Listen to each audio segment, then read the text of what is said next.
Olá, boa noite. Boa Notícia entrevista hoje o professor de Ética e Filosofia da Unicamp, Roberto Romano. Ele é formado em Filosofia pela USP e tem doutorado na Escola de Estudos Avançados em Ciências Sociais de Paris. Seja muito bem-vindo, professor. Muito obrigado. Obrigada por aceitar esse convite mais uma vez, né? O senhor é praticamente figurinha carimbada aqui da notícia.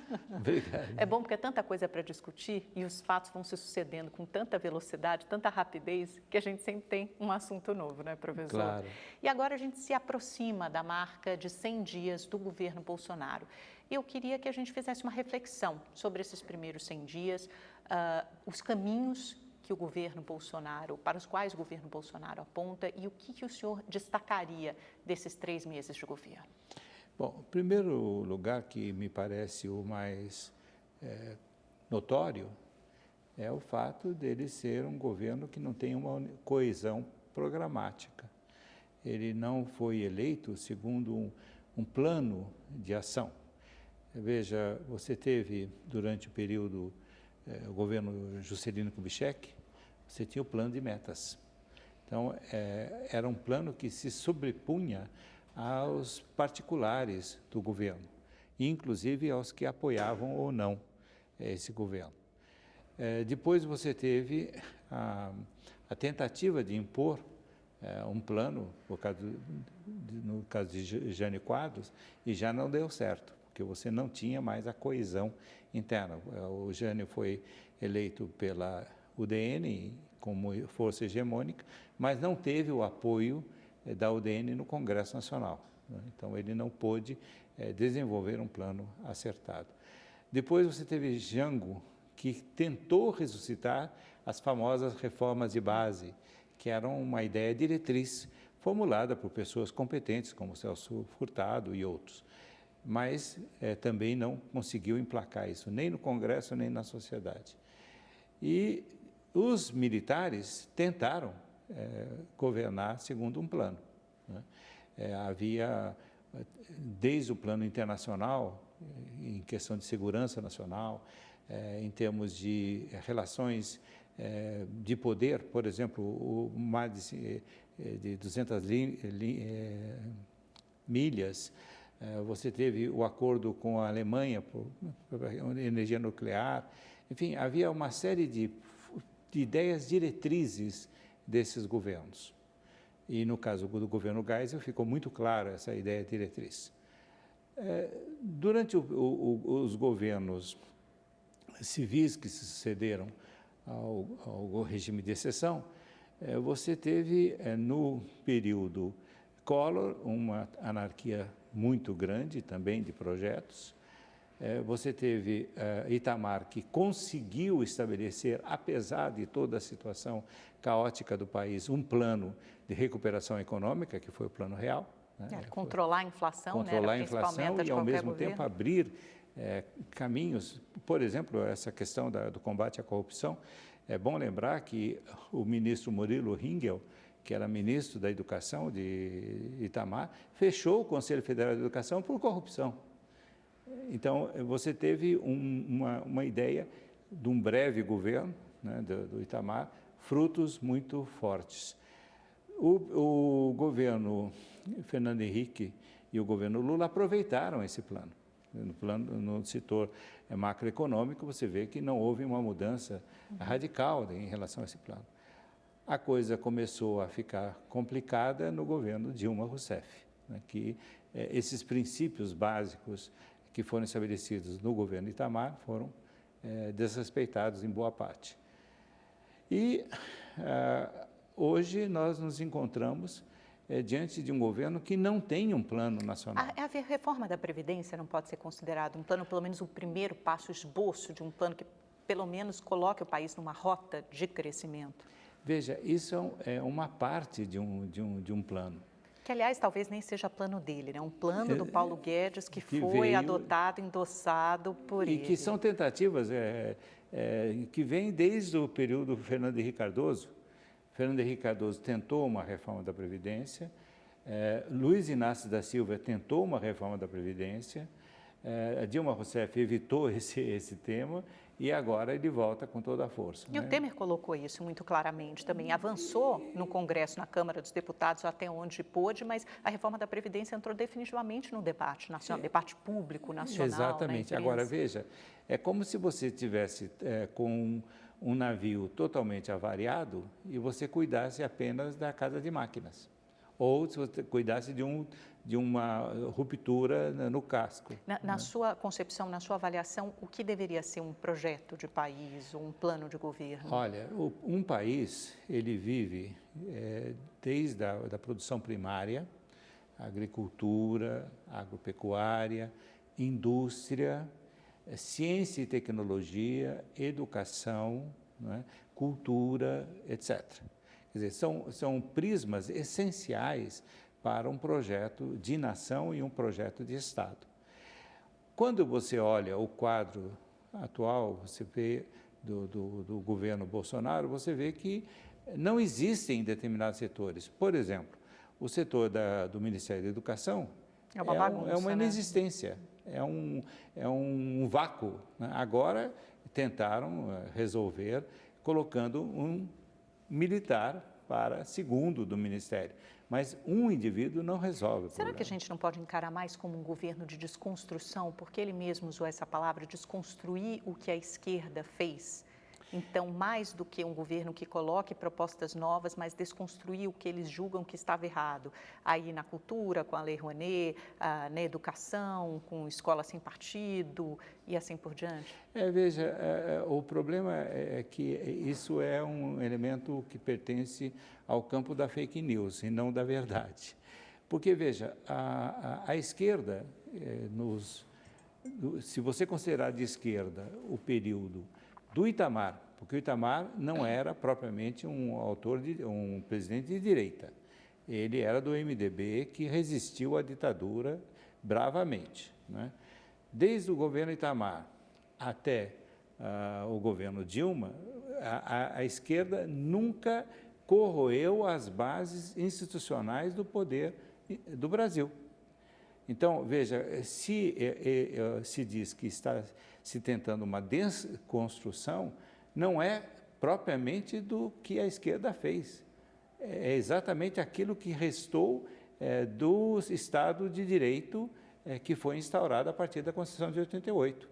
Então, esse é um ponto que eu acho que é pouco discutido. Porque a esquerda foi obrigada a se aliar ao centro para governar, né? O Lula fez isso, o Fernando Henrique fez isso, até se aproximando de partidos, no caso do Fernando Henrique, ao PFL, que eram partidos mais à direita no espectro político, mas que possibilitaram formar uma coalizão sólida, uma base aliada sólida, tanto no governo Fernando Henrique quanto no governo Dilma. Isso os possibilitou de governar e de o país avançar de formas diferentes, né? Exatamente. Você veja que pessoas de direita fizeram parte do governo. Por exemplo, Romeu Thuma Júnior, com a polícia, que é um dos setores mais essenciais da governabilidade de um país em tensão. A Dilma, no final do seu segundo mandato, na metade do segundo mandato, ela convidou quem para dirigir uma parte importante da economia? Joaquim Levy. Né, que é um cara de mercado. Que não é propriamente alguém de liberal. Esquerda. Né? Então, veja, essa tese, que me parece muito mais de propaganda do que propriamente de efetivar uma mudança no país, parece que ela é sem base real. Está difícil de discernir o que é realidade do que é propaganda e do que é fake news, né? Porque alguns fatos são contestados e outros são repetidos com tanta veemência que é quase como se eles se estivessem tornando realidade. A gente parece estar virando aquela máquina de propaganda do Goebbels, né? Na época do nazismo, faz a gente relembrar, certo? Veja, na verdade quem inventou isso aí é um autor que é pouco frequentado hoje, sobretudo nos setores mais responsáveis pelo governo, né, que chama-se Platão. Né? É ele que, na República, ele fala, né, de que para que você possa mudar a compreensão de uma sociedade, é preciso que você invente uma nobre mentira. E que essa nobre mentira é que todos são iguais. né? Então, o interlocutor de Sócrates diz, mas as pessoas não vão acreditar, né, nessa coisa assim. Na primeira geração, não, mas na segunda e na terceira vai se tornar uma verdade.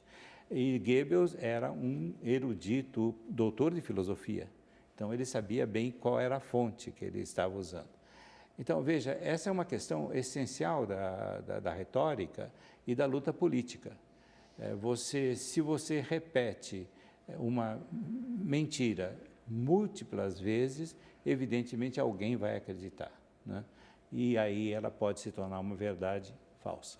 Eu acho que é importante a gente catalogar, porque a gente fala muito de direita e esquerda, mas eu acho que essa direita representada pelo governo Bolsonaro e alguns outros líderes no mundo, né, que a gente vê essa onda crescendo, Donald Trump nos Estados Unidos, Viktor Orbán na Hungria e assim por diante, ela é uma vertente muito particular da direita, uma direita neopopulista, que muitas vezes bebe na fonte do anti-intelectualismo. Como é que o senhor definiria, caracterizaria essa nova onda de direita no mundo? Causando talvez alguma polêmica, eu diria que é uma recaída na tradição do fascismo que imperou no mundo europeu e em parte no território americano no século XX, né? Você veja, quem estuda, por exemplo, o movimento de desnazificação da Alemanha, da desfascização da Itália, etc., sabe muito bem, inclusive de maneira documental, que não houve, de fato, uma mudança nessas bases ideológicas de pregação de totalitarismo, né? E mais, uma coisa muito grave é que tanto para a União Soviética quanto para os Estados Unidos, uma quantidade muito grande de cérebros ligados à ciência, mas também ligados às humanidades, que comungavam com essas ideias extremamente radicais de direita, que podia-se dizer eram nazistas. E você nota no mundo inteiro um renascimento daquilo que se chama de neonazismo, neofascismo, que para mim não é neo coisa nenhuma, é exatamente uma recaída, uma retomada dessa situação, que não aparece de maneira espontânea, aparece justamente devido à falta de legitimidade dos instrumentos de representação democrática que existem no mundo. Então, de alguma forma, é um fracasso da democracia. É um fracasso e um desafio muito grande. A democracia é um regime muito tênue, muito frágil, né? Ele supõe um trabalho de equilíbrio social, de equilíbrio econômico e de equilíbrio cultural extremamente sofisticado. E, por isso mesmo, as suas leis são extremamente bem elaboradas, bem feitas, etc. Ora, o que acontece? Você tem, no mundo inteiro, um crescimento urbano inédito na história da humanidade. Essas grandes massas precisam de água, esgoto, escola, hospital, etc., etc., etc. Não há governo, nem dos Estados Unidos, nem da França, nem da Alemanha, que é o grande exemplo, que possa satisfazer plenamente essas necessidades. E ainda tem as ondas migratórias, né? Exatamente, e aí nós chegamos. E aí, o que o imigrante serve? Como bode expiatório. Então, você retoma as pregações xenófobas do século XX contra o outro. No nazismo, no fascismo, exatamente. Era justamente isso que caracterizava. E aí você tem esse fenômeno que é chamado de populismo, né? América acima de tudo, o nosso colega húngaro que prega essas coisas. O Viktor Orbán. Você tem na Itália, né? Você tem na França, estão falando muito fortemente, eu vejo as análises dos meus colegas franceses, né? Falando com a cada vez mais chance da direita, de tipo Marine nacionalista, da Le Pen, chegar ao governo, né? Então, essa questão, a democracia não é um regime que tenha solidez absoluta, ela precisa do consenso. E quando você não tem um consenso na base econômica, na base social, na base ideológica e, sobretudo, na base cultural, né, evidentemente ela está em perigo. E é interessante porque esses governos, né, pode ser um contrassenso, mas o senhor fala num renascimento do autoritarismo, né, quando o senhor fala numa recaída no fascismo, são regimes, né, totalitários e autoritários, mas ao mesmo tempo são líderes eleitos democraticamente, legitimamente, e têm um apoio de grande parte da sociedade. E tentam estabelecer, a exemplo do Bolsonaro e do Trump, através das redes sociais, um contato direto com a população e ganhar o apoio público dessa forma. O que isso contém? Um governo autoritário que tem apoio popular? Veja, o primeiro ponto é que esse apoio popular não é absoluto, né? Então, se você pegar a votação de Trump, você pega a da Hillary Clinton, você vê que são milhões e milhões que não escolheram o Trump. Inclusive, no maior caso, até em número, exatamente, né? Porque você teve mais eleitores do que ocorreu no colégio eleitoral. Sim. Né? Então, aqui no Brasil aconteceu uma coisa muito similar. A gente já vê a popularidade caindo, né, do Bolsonaro. Então, o que acontece aí, que vem prejudicar e que vem piorar a crise da democracia, é o fato dos partidos políticos estarem caducos. E as redes sociais ocupam esse lugar, de certa forma, né? Dão impressão de um apoio muito mais inflado do que talvez seja real, né? Exatamente. Você tem aí uma ausência de renovação dos partidos políticos, inclusive em termos geracionais, né? Aqui no Brasil, por exemplo, os partidos políticos, quando você vê uma reunião de líderes políticos, você vê todos com cabeça branca como a minha, né? Você não vê gente moça.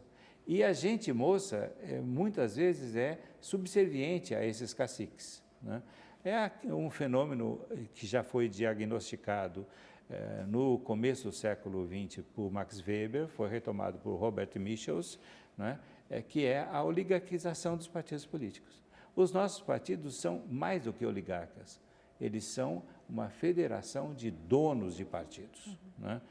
Você conhece políticos aqui brasileiros que são verdadeiros proprietários da legenda. E aí você tem essa ruptura, você não tem essa representação social, né, de base, você falta a base social. Exatamente, os partidos não falam. E vejam, aí boa parte dos partidos caíram no engodo da propaganda eleitoral, por exemplo, né?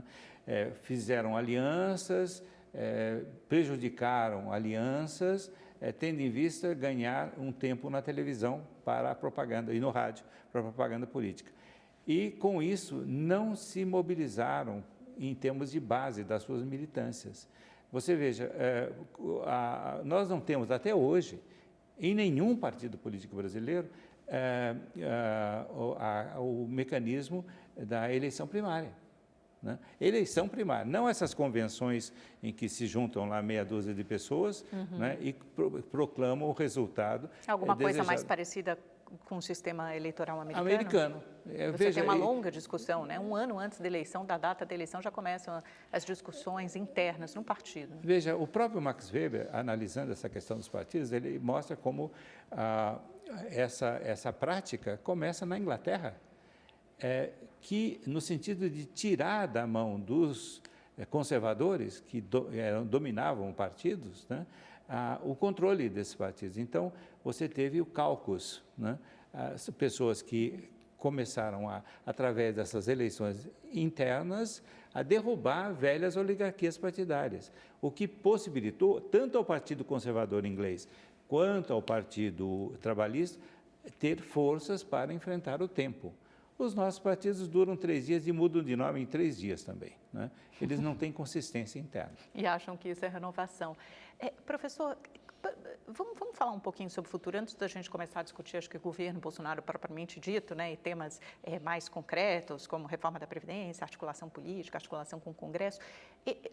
Pensando em termos mundiais, assim, num caráter internacional, quais os riscos do avanço dessa onda de direita neopopulista e para que caminhos aponta, né? A gente vê hoje, por exemplo, o senhor está falando aí dos partidos no Reino Unido, mas hoje ninguém é capaz de dar uma resposta ao Brexit, né? Como será a saída do Reino Unido, da União Europeia. Uhum. Veja, uma constatação social básica, né? Não existe, por enquanto, uma sociedade que dirige a si mesma. A última que nós conhecemos é a grega há 2000 anos atrás, a democracia direta, né?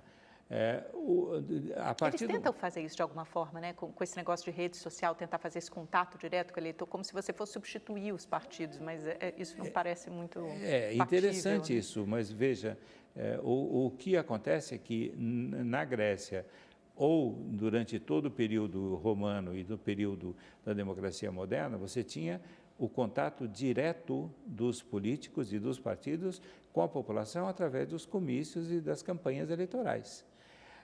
Quando elas se tornam apenas eletrônicas, né, desaparecem as dores, desaparecem as chamadas efetivas, aparecem apenas e tão somente palavras de ordem, slogans e acusações umas contra as outras, né?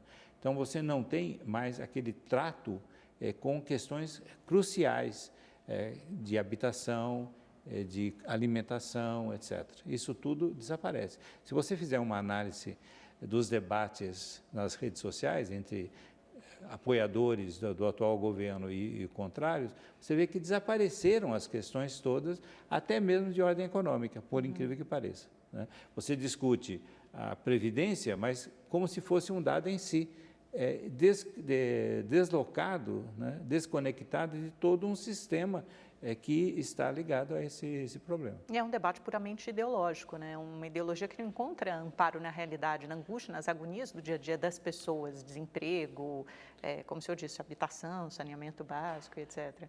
Veja, o slogan é uma maneira de condensar ódios e admirações, né? O grande slogan do século XX é I like Ike, né? Que ao mesmo tempo concentrava toda a admiração pelo poderio norte-americano, né, pelo American Way of Life, né, e ao mesmo tempo era um grito de guerra contra a União Soviética, né? Então, se você falava I like Ike, né, evidentemente você estaria expondo um programa oculto, um programa que não aparece.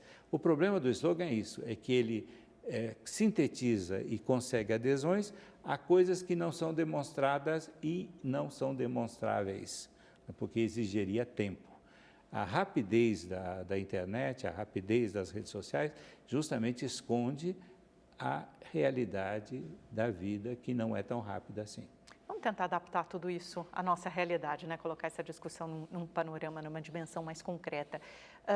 Como é que o senhor vê a articulação política? A gente sabe que houve muitos ruídos, né? Principalmente entre Rodrigo Maia, presidente da Câmara, o Jair Bolsonaro. Parece que ele adota uma postura diferente agora, ao chegar de Israel, já vai se reunir com os presidentes dos partidos, notadamente os partidos do Centrão, quer dizer, faz uma sinalização que precisa dessas pessoas para governar. Mas são justamente as pessoas, esses presidentes dos partidos, que ele classifica como de velha política. Dá para tentar conciliar essas duas coisas? O slogan de campanha, para usar uma palavra, um termo que o senhor usou agora há pouco, que era contra a velha política, contra isso tudo que está aí, e governar, que ele vai precisar do que ele chama de velha política? Olha, eu desconfio muito de tudo que se apresenta como novo, né? O novo refrigerante, o novo dentifrício, o novo carro, tudo isso é truque de propaganda, né? Veja, você tem uma estrutura da sociedade que, na brasileira, é arcaica, é não igualitária, não é democrática, é preconceituosa, né? É cheia de problemas de ordem de democracia civil, né? O Brasil é a terra do sabe com quem está falando, né? Só isso. Do jeitinho. Do jeitinho, da fila dupla, etc. E da carteirada, né? E você tem uma estrutura de Estado que foi construída em séculos. Então, alguém que chega para você e diz, olha, eu sou o novo absoluto, é muito complicado, sobretudo no caso desses políticos que agora estão no governo, né? que conviveram com o sistema tradicional. Que já estão na política há 28 anos, 28 anos, no caso dele, do presidente, mas o Onyx Lorenzoni não nasceu ontem. Tem uma notícia interessante no jornal Valor Econômico que o presidente da República vai conversar com Romero Jucá. E com Kassab. Com Kassab, quer dizer, o que há de novo aí? Veja, o Fernando Collor tentou essa jogada, Jânio Quadros tentou essa jogada e não deu certo, né? Porque efetivamente você tem que ter um plano de reestruturação da sociedade e do Estado. E isso supõe um programa mais ou menos coeso. Ora, quais são as forças que estão apoiando o atual governo? Você tem de um setor militar, que também não é absolutamente coeso, você encontrará subdivisões nesse setor. Mas que até tem que se comportar de uma forma mais ou menos coesa, pelo menos os que estão no governo. Coesa, né? E com muito mais propriedade, com muito mais sentido técnico-administrativo do que os civis desse governo. Né? Né? Agora, você tem o setor religioso que está atuando doidamente nesse governo, né? Colocando inclusive em risco a economia. Porque, veja, quando você... E a diplomacia, né? A diplomacia agora e a economia, em Israel, né? Porque, veja, como diz um diplomata de uma maneira muito bem, né? Muito boa, você tem 25 anos de construção de uma diplomacia econômica junto aos países árabes que está sendo jogado pela janela, né? Com essa em nome, adesão. a gente não sabe exatamente do que, né? De uma bancada religiosa evangélica. Exatamente, com um programa teológico. É um programa teológico, né? Que acha que Jerusalém... Outros erros, por exemplo, esse olavismo de Carvalho, né? Do nosso chanceler, que causou esse tremendo problema com a China. Ele se apresenta como um filósofo, como um senhor professor. Ele tem alguma obra importante? Porque sempre citam aquele livro, como é que é? O que você precisa saber para não ser idiota, uma coisa assim. Olha, eu acho que não existe ser humano que não possa escrever coisas com sentido e coisas sem sentido. No caso desse senhor, o que eu digo sempre é algo que eu lhe falei, né? De um colega meu que falava de um terceiro, né? O que ele diz, eu não posso dizer que é verdadeiro nem falso, nem belo nem feio, nem bom nem ruim. Eu acho admirável, né? Porque é uma catadupa de palavras entremeadas por palavrões, né? Que servem apenas para impor a sua vontade programática, que no caso é manter os seus fiéis discípulos no centro do poder, né? Acho que isso aí é muito pouco para fazer filosofia. Mas o senhor estava falando dos grupos que apoiam o governo, né? A gente até se perdeu. Aí o senhor falou da parte dos militares, dos religiosos. Os evangélicos, você tem os católicos conservadores, que são bastante numerosos, né? E você tinha setores importantíssimos da indústria e você tinha setores importantíssimos do agronegócio. E do mercado. Exatamente, e que tem, inclusive, ainda uma ministra da Agricultura que está ligada a eles. O que não é novidade, porque no governo Dilma Rousseff nós tínhamos Cátia de Abreu. E no anterior, Blairo Maggi, e assim por diante, sempre um grande agricultor. E líderes que supostamente eram absolutamente de esquerdas tinham muito bom trato com esse setor ruralista, né? Então, eu acho porque é um setor importante da nossa economia, né? Exatamente. O agronegócio. Então, veja, esses setores estão perplexos. Mas por que tinha? O senhor usou, tem ainda no presente para alguns setores militares e religiosos e tinha no passado para outros? Os religiosos já estão entregando a bandeira, né? Eles já estão desistindo de um apoio irrestrito ao governo porque os cargos não vêm. Né? E o seu programa também não está vindo tão fortemente. Aliás, é um fracasso muito grande, tanto da senhora Damares, né, quanto do ministro Vélez, não está conseguindo levar adiante o seu programa. E, no caso dos ruralistas, eles podem ter ainda esperança de uma mudança, mas essa mudança, veja, significaria romper com esse tipo de slogan, com esse tipo de doutrina xenófoba e de extrema-direita, né? Que não percebe a realidade complexa do mundo, inclusive do ponto de vista econômico e do ponto de vista social. De todos esses setores, porque o Bolsonaro precisou de todos eles para se eleger, quem ele realmente representa na sua avaliação?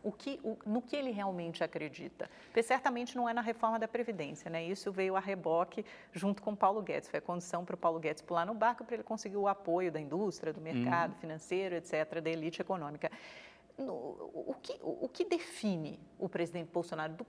O que o senhor acha que ele vai lutar nesse governo? Olha, eu acho que é justamente um elemento que me parece gravíssimo do ponto de vista da dominação política, que é o ressentimento, né? É um governo ressentido, né? Ele não se dá bem com o setor liberal da sociedade, ele evidentemente não se dá bem com a esquerda, né? Mas ele atribui ao liberalismo, ele atribui à estrutura tradicional do Estado brasileiro todas as culpas da situação de insegurança policial, de insegurança social e, sobretudo, dos costumes, né? E me parece que esse tipo de assumir um compromisso irrestrito com uma agenda de costumes é alguma coisa que não dá certo. Sobretudo num país que tem informações e tem formações altamente complexas, muito mais complexas do que acontecia no período de Jânio Quadros. Veja, Jânio Quadros era um moralizador, né? Ele se atentou até para os maiô da Miss Brasil, né? Ele tentou estabelecer regras de comportamento coletivo, né? E não deu certo. Hoje a coisa é muito mais ampla, muito mais complexa. Então, me parece que, ao invés de ter um programa de ideias, né, um programa político, mesmo que fosse do tipo do Paulo Guedes, né, se o Paulo Guedes fosse um elemento hegemônico no seu governo e todos os demais ministros tivessem um parentesco de ideias com o Paulo Guedes, você teria um plano de governo. Você podia combater esse plano, mas seria um plano de governo.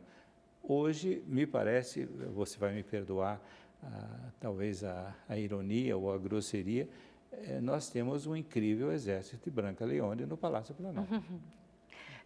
Existe claramente uma disputa interna entre vários setores, mas parece que a reforma da Previdência, até talvez o presidente, não sei se ele se convenceu totalmente disso ou não, mas que é a mais urgente. Eu acho que quando o dólar foi a 4 e a Bolsa despencou mais de 3% num dia só, talvez tenha soado o alarme, porque ele sabe que se não passar a reforma da Previdência, o governo dele já é um fracasso de início, e aí ele não consegue nem chegar ao segundo momento, que provavelmente será a pauta de segurança pública, moral e costumes, etc., que realmente o definem. A reforma da Previdência passa? O senhor acha que tem ambiente, esse ambiente está começando a ser construído? Olha, o grande temor do mercado, o grande temor dos operadores econômicos é a desidratação da reforma da Previdência. O que eu chamaria de adequação dessa reforma aos anseios também de vastos setores da população brasileira, né? Então, você tem os interesses do mercado, você tem os interesses do setor financeiro, mas você tem que levar em conta também que boa parte desses deputados, desses senadores, representam o setor dos trabalhadores, Sim. das pessoas que vão ter o seu regime de vida modificado, né?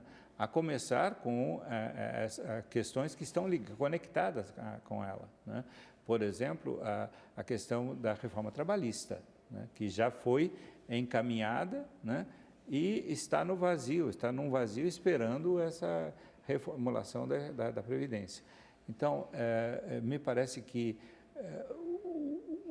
o que aconteceu foi que foi apresentado pelo Paulo Guedes, né, e por setores do governo com uma radicalidade tamanha essa reforma da Previdência que assustou até mesmo aquela possível base de apoio que o presidente podia ter no Congresso Nacional. Então, isso aí é uma tarefa de muita diplomacia entre poderes. O que eu vejo com um problema sério, né? Porque Onyx Lorenzoni não tem cumprido bem essa função. pouco a pouco, você tem militares, a começar do vice-presidente da República, que estão cumprindo essa função de diálogo com o poder legislativo. Mas aí você tem um pequeno complicador familiar que piora tudo, né? Você tem filhos do presidente que uma hora bombardeiam os deputados, né? Outra hora bombardeiam o próprio presidente da República e, com base no seu grande guru, que chega ao ponto, me parece inédito na história da República, de chamar um vice-presidente da República de idiota. Uhum. E o general Santos Cruz também, né? Que exatamente. É um agora, ministro muito próximo essa polêmica da cozinha do Planalto. de hoje, né? Você está vendo isso. Pois é. Agora, professor, quando a gente fala também de política, desse negócio de velha política, Bolsonaro diz que não quer mais o toma lá da cá. E quando ele fez o ministério, nomeou os ministros, ele não usou indicações de partidos, no máximo de bancadas temáticas, e mesmo assim algumas nomeou pessoas técnicas ou então da preferência pessoal dele. Dá para manter isso? O que entrará no lugar? Como se dará essa articulação, essa negociação com o Congresso? Porque a gente sabe que negociação é a base de qualquer política, né? Como será feita essa negociação? Se até agora os parlamentares só sabem fazer em troca de cargos e verbas, ela consegue se dar de alguma outra maneira para que o governo tenha uma base aliada? Porque até agora a gente não sabe qual o tamanho dessa base, ou acho que nem há uma base. Veja, o problema é que você tem um Estado brasileiro que é excessivamente centralizado e excessivamente centralizado no Poder Executivo, né? Ele concentra na mão todo o erário, ele concentra na mão toda a arrecadação, né? E a maneira tradicional de conseguir legitimidade nas regiões é através do Congresso Nacional. Você retorna recursos para as regiões através da ação dos projetos e das emendas parlamentares ou de bancadas. E se você mantém a centralização, e ele está mantendo, né? Sem outro recurso, como é que o deputado, como é que o senador vai chegar na sua cidade ou na sua região e dizer, olha, nós só temos a prestar fidelidade à pessoa do senhor Bolsonaro. Não vai ter ponte, não vai ter escola, não vai ter esgoto, não vai ter água, não vai ter estrada, não vai ter nada disso. Vai ser apenas pelo culto de sua excelência. Isso não dá. Essas indicações políticas para cargos, elas são necessariamente negociações espúrias? Porque a gente se acostumou no Brasil, depois da Lava Jato, a achar que sempre essas indicações ou nomeações políticas eram necessariamente em troca de favores pessoais, era uma coisa ruim, era sinônimo de corrupção. Não, veja, é o modo pelo qual funciona mal, evidentemente, a Federação Brasileira. Mas isso funciona assim em qualquer lugar do mundo? Olha, eu não diria que funciona exatamente assim, mas se o presidente Trump começa a valorizar apenas o setor central do poder e esquece os estados, evidentemente ele tem vida muito curta. Quer dizer, se você não tem uma política de distribuição do excedente econômico, né, que é o que nós estamos falando, na verdade, é isso. Se você não tem uma política de retorno ao contribuinte do que ele pagou, minimamente, se o Poder Executivo não faz isso, tem que ser através do Poder Legislativo, porque através do Judiciário, aí teríamos uma solução que é uma catástrofe ainda maior. E nós vamos para um rápido intervalo comercial, voltamos em seguida, não saia daí. Olá, estamos de volta com o professor de Ética e Filosofia da Unicamp, Roberto Romano, nos dando uma aula aqui sobre política, né? Professor, é filosofia, mas a gente só fala sobre política aqui no mundo. Professor, restam poucos minutos desse segundo bloco, então gostaria de pincelar, simplesmente tocar em alguns assuntos que eu acho que ainda são importantes e a gente não falou no primeiro bloco.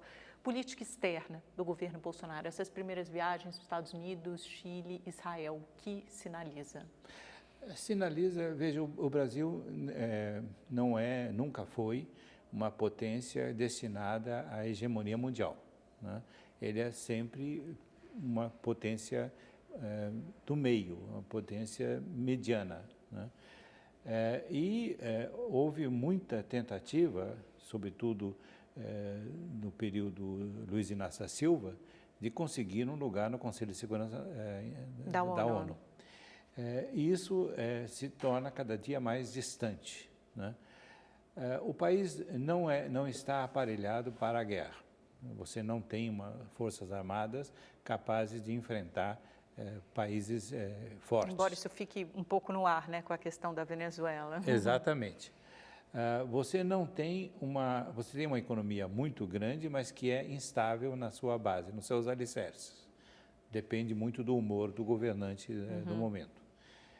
Você não tem uma produção científica e tecnológica capaz de criar produtos que sejam importantes no comércio internacional, né?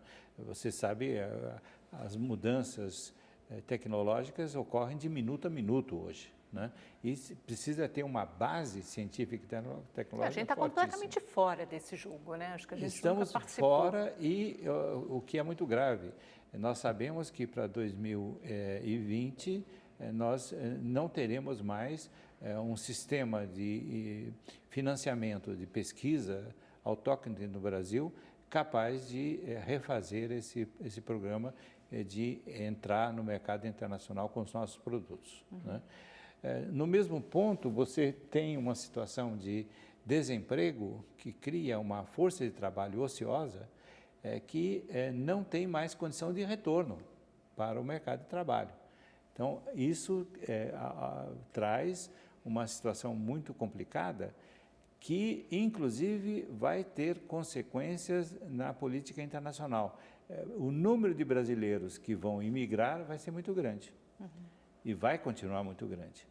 E isso vai nos trazer problemas com governos europeus, com governos norte-americanos e outros governos. Essa aproximação de Israel e dos Estados Unidos, principalmente, né, os lugares escolhidos pelo presidente Bolsonaro como os primeiros destinos das suas viagens internacionais,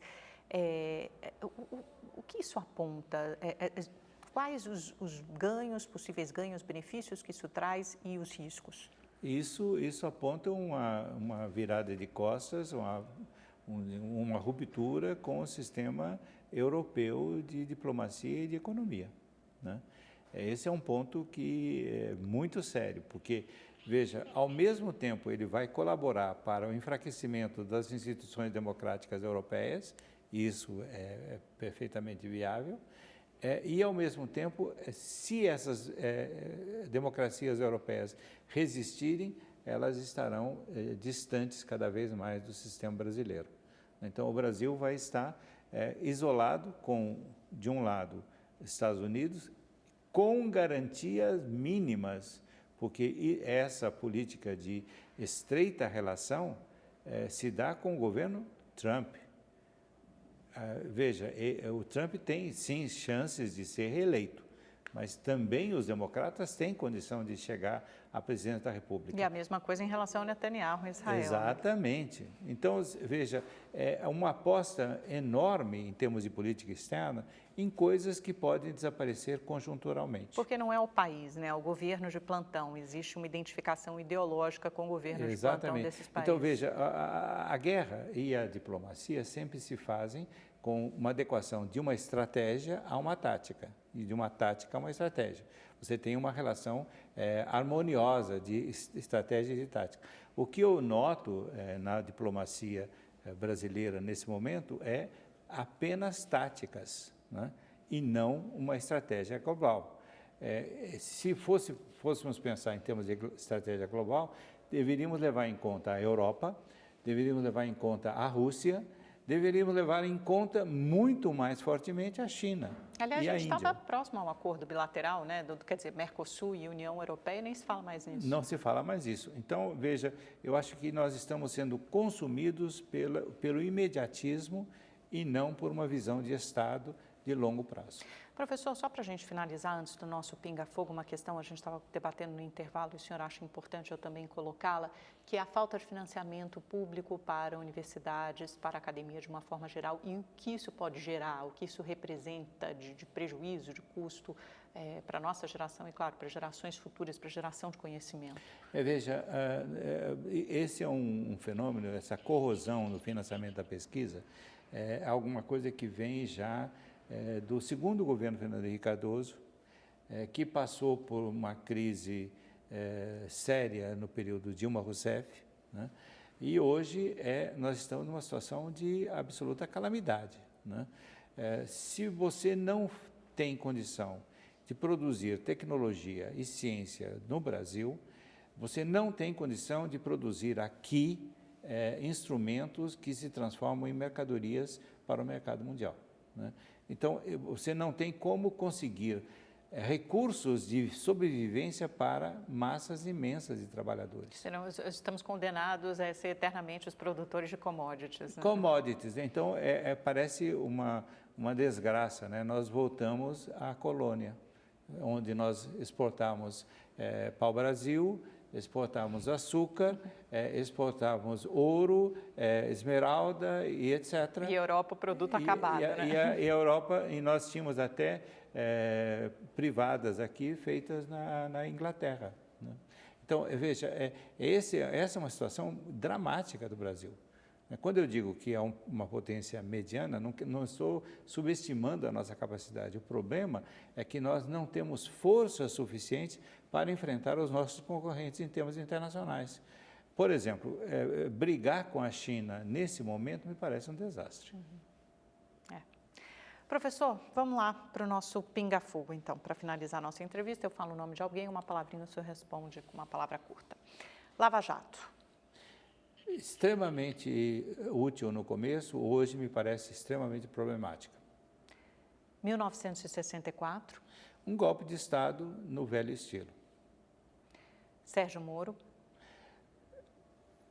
Alguém que deixou uma carreira de magistrado e entrou na política sem ter experiência para isso.